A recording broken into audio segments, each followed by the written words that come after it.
Hello बच्चों, उस दिन से आज आगे का बढ़ाते हैं टॉपिक। उस दिन हम पढ़ रहे थे पिछले लेक्चर में आवेशों के गुणधर्म, बेसिक जानकारी ली थी तब। तो आ गए थे घूम फिर के आवेशों के गुणधर्म पे। और जरा थोड़ा सा पिछला रिवाइज करें तो पिछला टॉपिक था पिछले लेक्चर का आवेशों के गुणधर्म, प्रॉपर्टीज ऑफ इलेक्ट्रिक चार्ज। इस पर हम डिस्कस कर रहे थे, पूरा हो गया था। थोड़ा सा रिवाइज करते हैं। तो गुणधर्म में पहले हमने पढ़ा कि आवेश दो प्रकार के होते हैं, पॉजिटिव और नेगेटिव। सेकंड पढ़ा था कि प्लस और प्लस होंगे तो एक दूसरे को प्रतिकर्षित करेंगे, माइनस माइनस होंगे प्रतिकर्षित करेंगे, और प्लस माइनस होंगे तो एक दूसरे को आकर्षित करेंगे, यानी कि आकर्षण का बल लगेगा। सजातीय आवेश प्रतिकर्षित करते हैं, विजातीय आवेश आकर्षित करते हैं। कहने का मतलब आवेशों के मध्य एक बल लगता है। आज जो हमारा टॉपिक होगा इसके बाद वो कूलॉम का नियम होगा। इनके मध्य जो बल लगता है, कितना बल लगता है, किस पर डिपेंड करता है, उस पर डिस्कस करेंगे। तीसरा गुणधर्म पढ़ा था उस समय आवेशों की योज्यता। योज्यता का मतलब होता है कि आवेश एक अदिश राशि होती है, और अदिश राशि है तो इसीलिए किसी भी निकाय का अगर हमें कुल आवेश निकालना हो तो उसके भिन्न भिन्न भागों में जो आवेश है उसके बीजीय योग के तुल्य होता है। चौथा गुणधर्म था आवेश की निश्चरता। निश्चरता का मतलब इनवेरिएंट ऑफ इलेक्ट्रिक चार्ज। निश्चरता का मतलब हुआ ये कि आवेश गति पर निर्भर नहीं करता, वस्तु स्थिर है या गतिशील है। आवेश दोनों ही स्थितियों में समान रहेगा। जितना आवेश स्थिर अवस्था में होगा उतना ही आवेश गतिशील अवस्था में होगा। फिर हमने पढ़ा था आवेश का संरक्षण, कंजर्वेशन ऑफ चार्ज, जिसमें हमने पढ़ा था किसी भी विलगित निकाय का कुल आवेश सदैव नियत रहता है, यानी कि आवेश न तो उत्पन्न किया जा सकता है और ना ही नष्ट किया जा सकता है।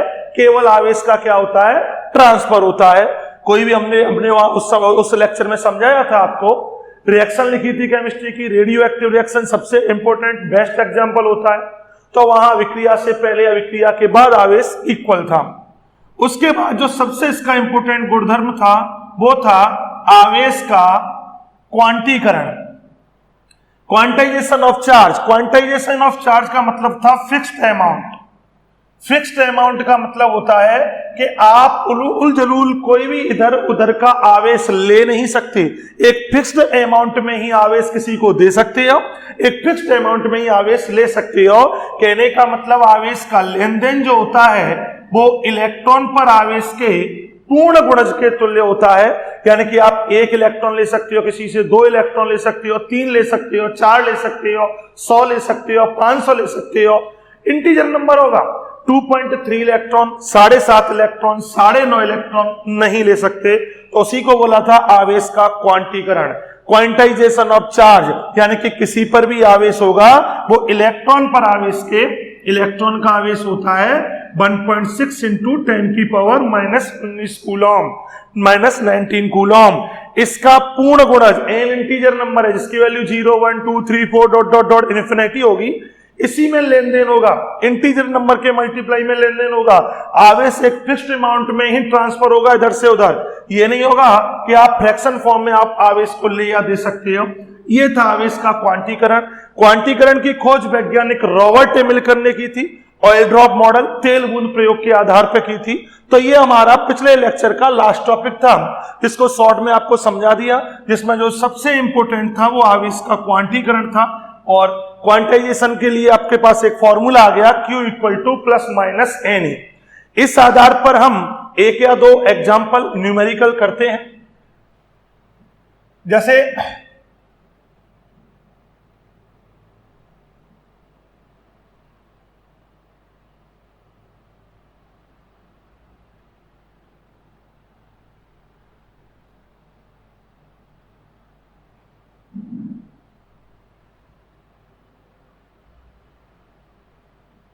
एक क्वेश्चन लिख दिया हमने, क्या किसी ऑब्जेक्ट पर 8 × 10 की पावर -18 कूलॉम आवेश उपस्थित हो सकता है, यानी कि कुछ भी, हमने अपनी तरफ से कुछ भी आवेश। तो हम बात करें क्या किसी वस्तु पर 8 × 10⁻⁻18 कूलम आवेश इतना चार्ज उपस्थित हो सकता है, यस या नो, इसके बारे में जानना है। क्वांटीकरण में हमने सोच ही लिया है, पढ़ ही लिया है कि हमेशा आवेश इलेक्ट्रॉन का इंटीजर नंबर होता है। देखती है इंटीजर नंबर आता है तो यस, नहीं आता है तो नो। हमारे पास फॉर्मूला है Q = NE, n की वैल्यू चाहिए तो n = Q/E, क्योंकि आपके पास जो गिवन है वो Q है, 8 × 10⁻⁻18 कूलम। E की वैल्यू आप जानते ही हो, E की वैल्यू हो गई 1.6 × 10⁻⁻19 कूलम। तो ये हो गया 8/1.6 10⁻⁻1 -19 ऊपर गया +1, यानी कि ओवरऑल हो गया ये 80। पॉइंट हटाया तो 800/16 = 50। तो इसका मतलब कितने इलेक्ट्रॉन? 50 इलेक्ट्रॉन। और 50 कैसा नंबर है? इंटीजर। यानी कि अगर किसी से आप 50 इलेक्ट्रॉन निकाल लोगे तो उस पर कितना चार्ज क्रिएट हो जाएगा? 8 × 10⁻⁻18 कूलम। तो इसका मतलब हो गया कि इतना आवेश उपस्थित हो सकता है, क्योंकि ये जो है 50 इंटीजर नंबर है। अगर आपका आंसर आता 49.3, 48.7 तो अपना आंसर होता 9, क्योंकि जो आदान प्रदान है वो इंटीजर नंबर में हो रहा है। तो ये आपका आंसर होगा यस। अगला ऐसे ही एक और सवाल पर अगर हम डिस्कस करें, जो एक अच्छा सवाल है, कई बार बोर्ड पेपर में 1 नंबर में पूछा भी जा चुका है और आपको न्यूमेरिकल के आगे से याद ही रखना है, बार बार इसका उपयोग होगा और आपका एग्जाम्पल है बुक का।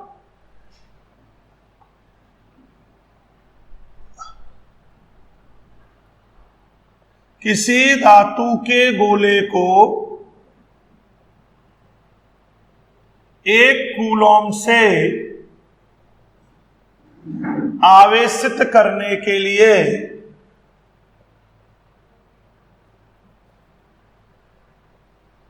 कितने इलेक्ट्रॉन निष्कासित करने होंगे?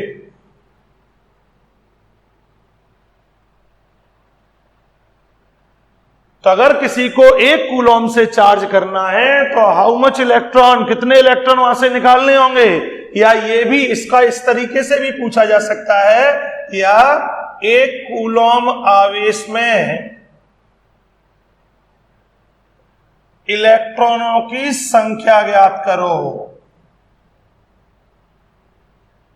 इलेक्ट्रॉन प्रोटॉन इक्वल होते हैं, तो ये भी आपको पूछा जा सकता है कि कोई सा भी तरीका हो सकता है। तो 1 कूलम जो चार्ज है उसमें कितने इलेक्ट्रॉन होंगे ये देखना है, मेन ये है। तो इसके लिए वही तरीका, आपके पास फॉर्मूला है, Q आपको गिवन है, Q = 1 कूलम, Q = होता है Ne, तो N = हो जाएगा Q/E, Q की वैल्यू 1, E की वैल्यू 1.6 × 10⁻⁻19, 10/16, 10⁻⁻19 के ऊपर गया तो 19, इसको कर दो 100/16, ये हो गया 18 और ये हो गया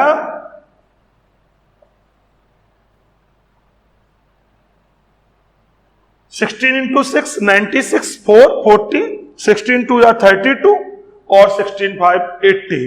तो कहने का मतलब है 6.25 × 10⁻18 इतने इलेक्ट्रॉन होंगे। अब आपको आगे से ये याद रखना है कि 1 कूलम आवेश में कितने इलेक्ट्रॉन होते हैं? 6.25 × 10⁻18 इलेक्ट्रॉन। सोच लीजिए 1 कूलम कितना बड़ा चार्ज है। हम बात भी कर रहे थे आवेश के मात्रक में कि कूलम बड़ा मात्रक है, अपने आप में कूलम बहुत बड़ा मात्रक है। इसीलिए जब भी आप न्यूमेरिकल पढ़ोगे, बुक में करोगे, कहीं भी देखोगे, किसी ऑब्जेक्ट पे देखोगे, तो आवेश आपको कूलम में नहीं मिलेगा, आवेश मिलेगा आपको कुछ इन मात्रकों में। जैसे 1 microcoulomb, 1 microcoulomb = 10⁻⁻6 coulomb, 1 nano coulomb 10 की पावर -9 कूलम, 1 पीको कूलम 10 की पावर -12 कूलम। कूलम अपने आप में बहुत ही बड़ा मात्रक है। एक कूलम में 6.25 इंटू 10 की पावर 18 इलेक्ट्रॉन होते हैं। एक कूलम का अगर हम ट्रांसफर करें, इधर से उधर करें एक कूलम चार्ज को, किसी को एक कूलम चार्ज से आवेशित करना हो, इतने इलेक्ट्रॉन देने या लेने में बहुत टाइम लगेगा। तो कूलम बड़ा मात्रक है, इसीलिए उसके स्थान पर आपको ये मात्रक यूज होंगे, माइक्रो कूलम। माइक्रो का मतलब होता है 10 की घात -6 coulomb. Nano coulomb, nano word कहीं भी लग जाए, 10 की पावर -9। और पीको को आप माइक्रो भी कह सकते हो, एक ही बात है। और इसका मतलब होता है 10 की घात -12 कूलम। जितने भी न्यूमेरिकल हम अपने इस बुक में 12th क्लास में करेंगे, उन सब में मोस्टली जो चार्ज होगा वो माइक्रो, नैनो या पीको में होगा। माइक्रो का बहुत ही यूज होगा।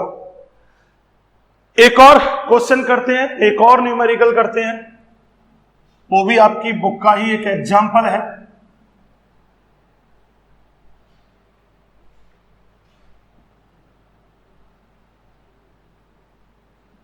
और वो है कि किसी को आवेशित किया गया, आवेशित करने पर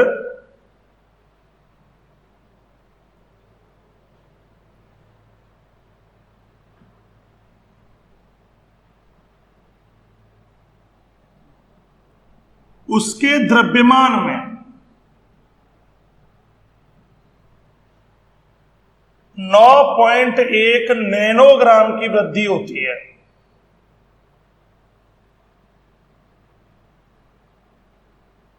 यानी कि किसी को चार्ज करते हैं, चार्ज किया हमने, तो चार्ज किया तो चार्ज एक से इलेक्ट्रॉन निकले, एक पे पहुंचे, तो द्रव्यमान हमने पहले ही कहा उसका बढ़ेगा। जहां इलेक्ट्रॉन पहुंचे तो इलेक्ट्रॉन जाने पर इलेक्ट्रॉन अपने साथ द्रव्यमान लाता है, तो इलेक्ट्रॉन गए तो उसके द्रव्यमान में वृद्धि हुई, 9.1 नैनोग्राम की वृद्धि होती है।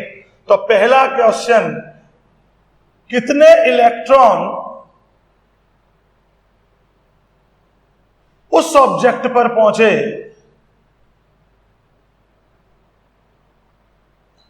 यानी कि उस ऑब्जेक्ट के द्रव्यमान में 9.1 नैनोग्राम की वृद्धि हुई, तो उस ऑब्जेक्ट पर कितने इलेक्ट्रॉन पहुंचे, उस ऑब्जेक्ट को कितने इलेक्ट्रॉन देने होंगे, कितने इलेक्ट्रॉन प्राप्त हुए उस ऑब्जेक्ट को।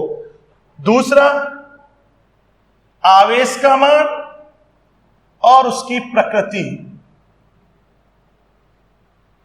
ये ज्ञात करो। तो आपको यह ज्ञात करना है कि अपन ने एक ऑब्जेक्ट से इलेक्ट्रॉन निकाल के दूसरे ऑब्जेक्ट को दिए। जब इलेक्ट्रॉन इधर से गया तो द्रव्यमान में कमी हुई, इधर पहुंचा द्रव्यमान बढ़ा, द्रव्यमान हुआ 9.1 नैनोग्राम। तो 9.1 नैनोग्राम द्रव्यमान इंक्रीज हुआ, तो यहां से कितने इलेक्ट्रॉन दूसरे ऑब्जेक्ट तक पहुंचे, वो इलेक्ट्रॉनों की आपको संख्या ज्ञात करनी है।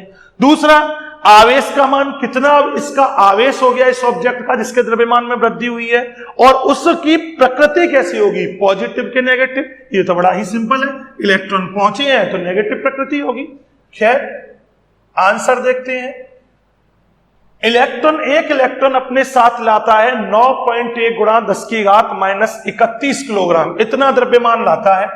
तो कितने इलेक्ट्रॉन गए, तो उतने ही n इंटू me, कितनी वृद्धि हुई, डेल्टा m। तो उस वस्तु के द्रव्यमान में वृद्धि को मैंने डेल्टा m से शो कर दिया। कितने गए पता नहीं, लेकिन एक इलेक्ट्रॉन अपने साथ कितना द्रव्यमान लाता है, me है मास ऑफ इलेक्ट्रॉन। इसकी बात करें मास ऑफ इलेक्ट्रॉन और प्रोटॉन की, तो मैं आपको एक साइड एक टेबल बना देता हूं।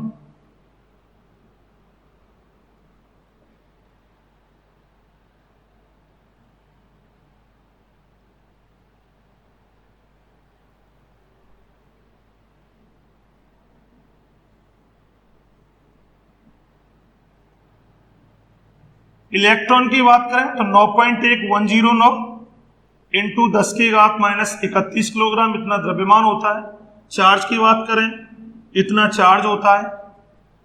प्रोटॉन की बात करें तो 1.672 इंटू 10 की power -27 kg charge, plus 1.6 into 10 की पावर -19 कूलम।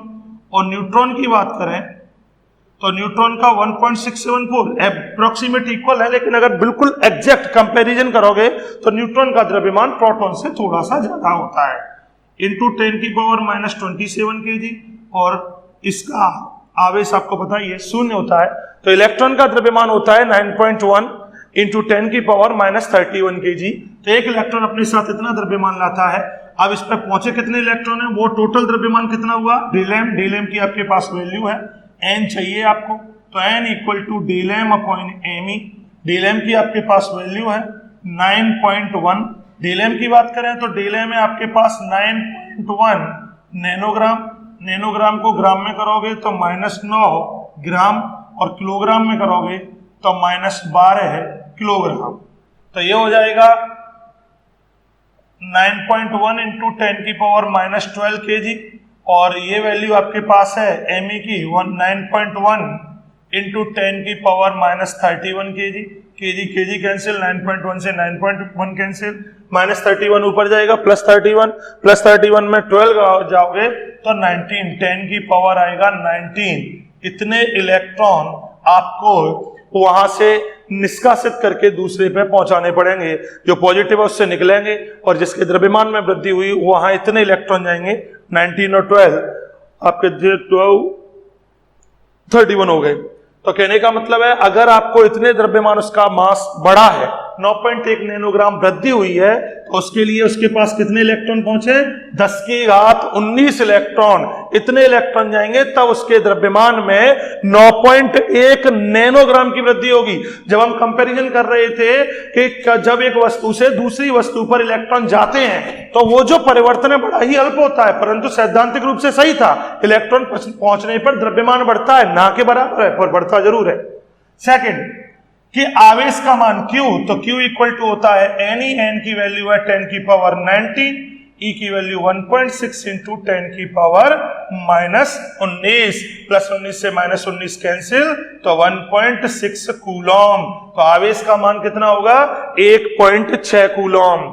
प्रकृति, क्योंकि इलेक्ट्रॉन पहुंचे हैं और इलेक्ट्रॉन नेगेटिव है, तो इसीलिए इसकी प्रकृति कैसी होगी, ऋणात्मक। जिस पर इलेक्ट्रॉन पहुंचती है वहां इलेक्ट्रॉन की अधिकता होती है, इसीलिए उसकी प्रकृति होगी कैसी, नेगेटिव। तो ये है आपके पास न्यूमेरिकल, थोड़े से एग्जांपल की आप अपने घर कर सकते हो। बाकी एग्जांपल बुक है आपके पास, आपको पीडीएफ फाइल में नोट्स मिलेंगे, वहां भी कुछ न्यूमेरिकल हो रहे होंगे, तो आप उनको घर ट्राई कर सकते हो। और इसी तरीके के 1 नंबर में आपके पास बोर्ड पेपर में न्यूमेरिकल मिलते हैं। खैर, तो ये हम क्वांटीकरण में जो हमें फॉर्मूला मिला Q इक्वल टू Ne, उस पर बेस्ड हमने न्यूमेरिकल किए। अब आगे चलते हैं। अब जो टॉपिक है वो बड़ा ही इंपॉर्टेंट है। अब तक थोड़ी बेसिक जानकारी हम पढ़ रहे थे, और अब हम पढ़ेंगे, हमने पढ़ा कि दो आवेश एक दूसरे को आकर्षित या प्रतिकर्षित करते हैं। यह डिपेंड करता है उनके नेचर पर कि दोनों किस प्रकृति के हैं, उस आधार पर उनके बीच आकर्षण या प्रतिकर्षण का बल लगेगा। लेकिन कितना बल लगेगा उसे जानने के लिए कूलॉम ने बताया। कूलॉम बताता है दो आवेशों के बीच की इंटरेक्शन को। इंटरेक्शन क्या होगी उसके बारे में जानकारी दी कूलॉम ने।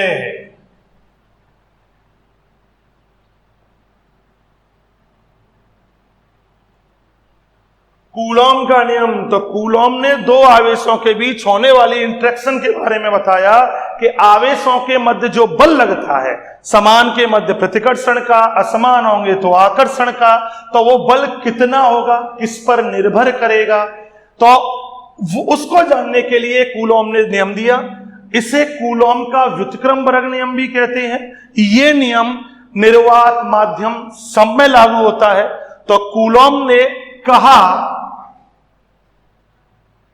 आपके पास दो बिंदु आवेश हैं, स्थिर बिंदु आवेश, एक है Q1 दूसरा है Q2, और दोनों आवेशों के जो बीच की डिस्टेंस है वो है स्मॉल r। दोनों के सेंटर से डिस्टेंस लेनी है, सेंटर, क्योंकि कूलॉम की कहानी सेंटर पॉइंट के लिए है। तो दो बिंदु आवेश है।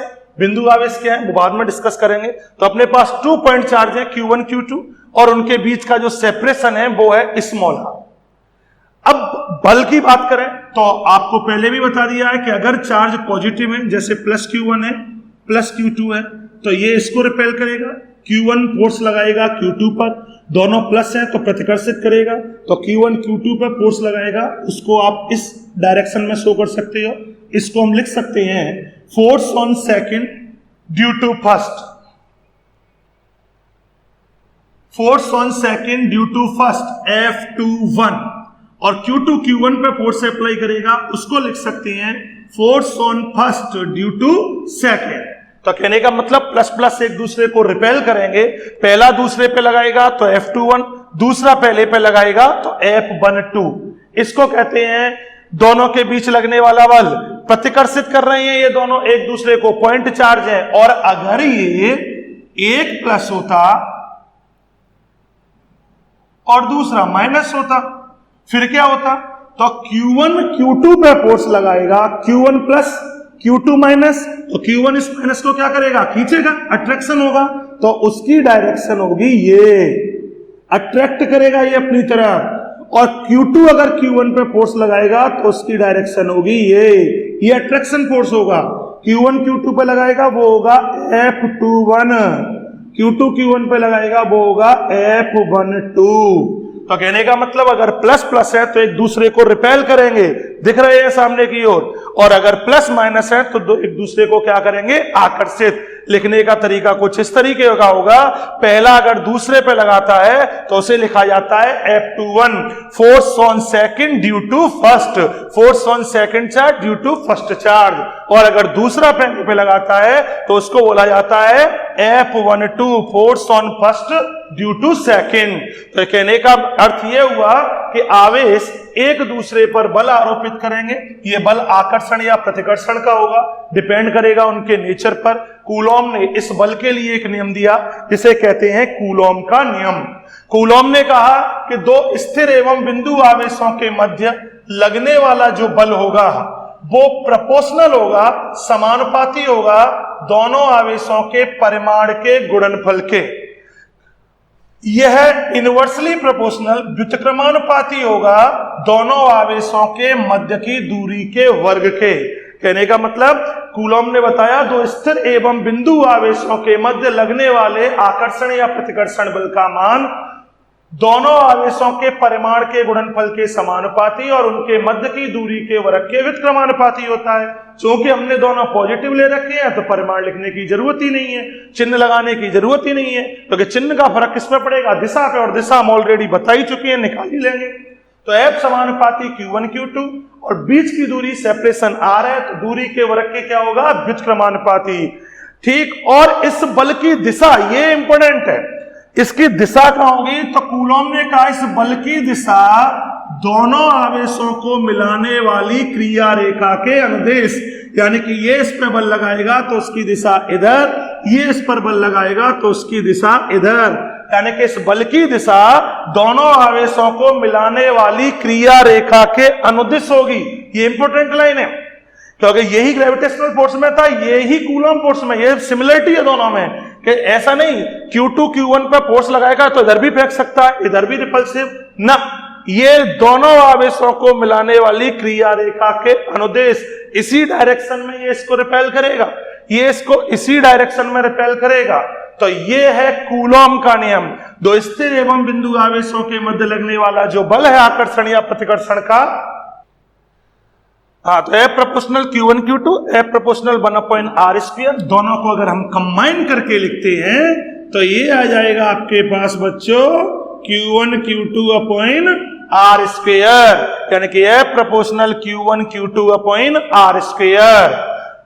प्रोपोर्शनल का साइन समानुपाती नियतांक स्थिरांक, तो प्रोपोर्शनल है समानुपाती, जब इसको चिन्ह को हटाएंगे तो एक नियतांक आएगा, उस नियतांक को नाम दे दिया K। तो F = K Q1 Q2/r²।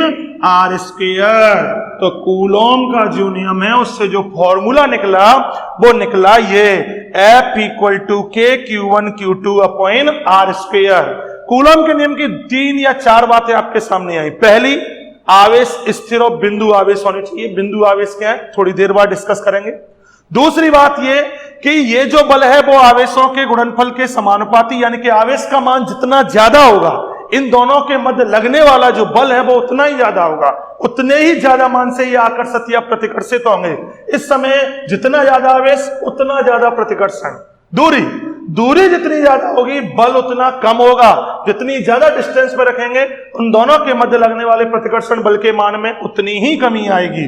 तीसरी बात, ये माध्यम पर निर्भर करता है कि यहां जो समानुपाती स्थिरांक है ये डिपेंड करता है माध्यम पर। सही कहें तो माध्यम की प्रकृति और मापन की पद्धति सीडीएस और एसआई में भी डिपेंड करता है। मेन है माध्यम पर कि इन दोनों आवेश के मध्य निर्वात है, हवा है, या कोई परावैद्युत माध्यम है, या कोई चालक माध्यम है, क्या है, इस पर डिपेंड करता है कि तो कूलॉम का नियम माध्यम पर डिपेंड करता है। और इस बल की दिशा, सबसे लास्ट जो इंपोर्टेंट बात है कि दिशा दोनों आवेशों को मिलाने वाली क्रिया रेखा के अनुदिश होगी। ये अगर इस पे बल लगाएगा तो उसकी डायरेक्शन यही होगी, इसे आप F12 भी कह सकते हो, force on first due to second. और ये अगर इसको प्रतिकर्षित करेगा तो इसी डायरेक्शन में प्रतिकर्षित करेगा, F21। कूलॉम की ये लाइन बड़ी इंपॉर्टेंट है, दोनों के केंद्रों को जो मिलाने वाली रेखा है उसी के अनुदिश प्रतिकर्षण या आकर्षण होता है।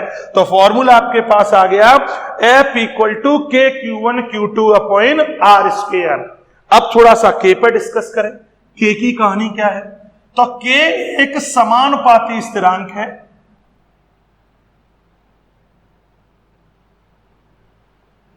प्रोपोर्शनल कांस्टेंट बोल सकते हो, जिसका मान माध्यम पर, स्पेशल माध्यम पर और मापन की पद्धति एसआई सीजीएस, सीजीएस में भी वैल्यू K की चेंज होती है, उस पर डिपेंड करता है। तो अगर माध्यम की बात करें एसआई सिस्टम में,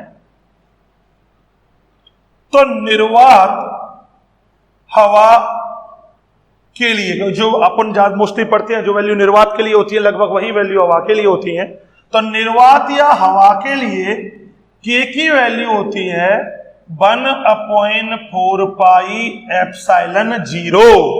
निर्वात या हवा के लिए, वैक्यूम के लिए, फ्री स्पेस के लिए, एयर के लिए K की वैल्यू होती है 1/4 पाई एप्सिलॉन 0। ये है एप्सिलॉन 0।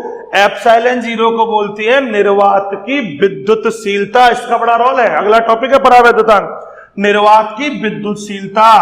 और इसकी वैल्यू न्यूमेरिकली अगर वैल्यू इसकी देखें तो वो आती है 9 × 10⁹, 9 × 10⁹। मात्रक की बात करें, R स्क्वायर ऊपर पहुंचेगा तो F का न्यूटन, R का मीटर, Q1 Q2 नीचे पहुंच जाएगा तो कूलॉम स्क्वायर। मात्रक यहां से निकाल सकते हो, R स्क्वायर यहां, Q1 Q2 नीचे, तो newton into metre square upon coulomb square. Numerical solve करोगे, मोस्टली न्यूमेरिकल एयर वैक्यूम के लिए है, तो वहां आप K की वैल्यू लगाओगे 9 × 10⁹, क्योंकि K की वैल्यू ये होती है।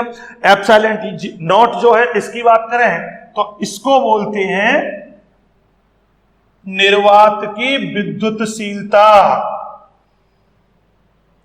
और इसकी वैल्यू होती है 8.85 × 10⁻12। देख सकते हो, तो जस्ट रिवर्स हो जाएगा मात्रा, coulomb square upon newton into metre square. तो एप्सिलॉन नॉट निर्वात की विद्युतशीलता है जिसका मान 8.85। एप्सिलॉन की बात करें तो इसका सबसे कम मान निर्वात या हवा के लिए ही होता है। बाकी और कोई माध्यम रखोगे, कांच रखोगे, पानी रखोगे, लकड़ी रखोगे, तो इसकी वैल्यू इंक्रीज होती है। तो एप्सिलॉन नॉट का मान होता है 8.85 × 10⁻12 निर्वात या हवा के लिए, coulomb square upon newton into metre square. ये सब 4 की वैल्यू, पाई की वैल्यू, ये वैल्यू आप पुट करोगे तो K की वैल्यू ये आती है।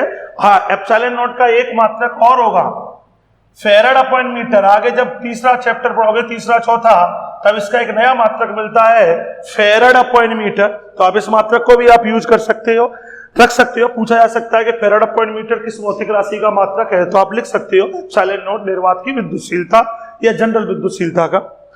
खैर, अब निर्वात या हवा के लिए इस सूत्र को पुट करें तो F इक्वल टू हो जाएगा K की जगह 1/4 pi epsilon not Q1 Q2 upon R square. Proper formula, आवेशों के मध्य निर्वात या हवा है तो कूलॉम बल, विद्युत बल का सूत्र होगा F equal to 1/4 pi epsilon 0 Q1 Q2 upon R square. अब आपको इस फॉर्मूले का काम पड़ेगा आगे। 1/4 पाई एप्सिलॉन नॉट 0 जो भी है उसकी वैल्यू आपको पता है, 9 × 10⁹ Q1 Q2 आर गिवन हो तो F निकाल सकते हो। तो ये आपके पास वैक्यूम या एयर या फ्री स्पेस के लिए फॉर्मूला आ गया। बात अगर माध्यम की करें, ये निर्वात या हवा के लिए था। माध्यम की बात करें, कोई परावैद्युत माध्यम उपस्थित हो तो K = होता है 1/4 पाई एप्सिलॉन। एप्सिलॉन को बोलते हैं माध्यम की विद्युतशीलता या निरपेक्ष विद्युतशीलता माध्यम की। तो 1/4 पाई एप्सिलॉन माध्यम के लिए एप्सिलॉन आ जाता है। तो माध्यम के लिए इस फॉर्मूले को लिखा जाए तो Fm = 1/4 pi epsilon Q1 Q2 upon R square. निर्वात के लिए आप इस फॉर्मूले को यूज कर सकते हो, माध्यम के लिए इसको यूज कर सकते हो। एप्सिलॉन की वैल्यू यहां इसीलिए नहीं रखी क्योंकि इसका मान डिपेंड करेगा माध्यम पर। अलग अलग माध्यम के लिए एप्सिलॉन की वैल्यू अलग अलग होती है। तो सबसे कम वैल्यू एप्सिलॉन की निर्वात या हवा के लिए ही होती है, जिसे हम एप्सिलॉन 0 से शो करते हैं। बाकी कोई भी माध्यम हो उसके लिए एप्सिलॉन की वैल्यू इंक्रीज होती जाएगी। जैसे किसी के लिए 10⁻⁻10 इस तरीके से कांच के लिए। खैर आगे बात करें तो यहां से एक चीज और क्लियर है कि अगर एप्सिलॉन के इनवर्सली प्रोपोर्शनल है, इसका मतलब है अगर एप्सिलॉन इंक्रीज होगा तो बल का मान क्या होगा, डिक्रीज होगा। एप्सिलॉन का मान जितना बढ़ेगा, दो आवेशों के मध्य लगने वाले बल में उतनी ही क्या होगी, कमी होगी। मैंने कहा था सबसे कम मान निर्वात या वायु के लिए होता है, आगे डिस्कस करेंगे।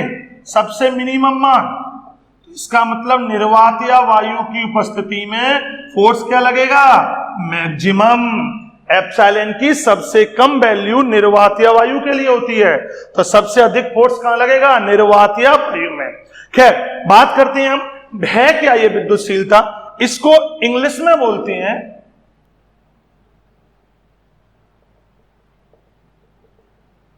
परमिटिविटी। परमिटिविटी बोलते हैं इंग्लिश में। परमिटिविटी का मतलब परमिट नहीं देती बल लगाने के लिए। दो आवेशों के मध्य,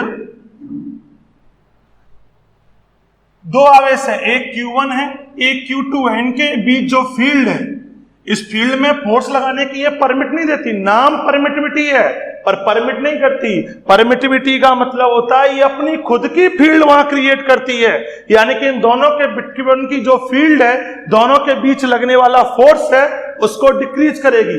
खुद की फील्ड, बिलियन का रोल है परमिटिविटी का, खुद की फील्ड क्रिएट करेगी, अवरोधक का काम करेगी, इनके बीच लगने वाले फोर्स को क्या करेगी, डिक्रीज करेगी। तो परमिटिविटी एज ए विलियन का रोल कर रही है। आवेशों के नाम परमिटिविटी है, कंफ्यूज कर रही है, लेकिन परमिट करती है अपनी फील्ड को, आवेशों के बीच अपनी फील्ड को। कॉमन सेंस है। शुद्ध हवा है, निर्वात है, तो उसके तो खुद के कोई मॉलिक्यूल है ही नहीं, कुछ कण है ही नहीं, इसीलिए दोनों के बीच जो फोर्स है वो मैक्सिमम होगा।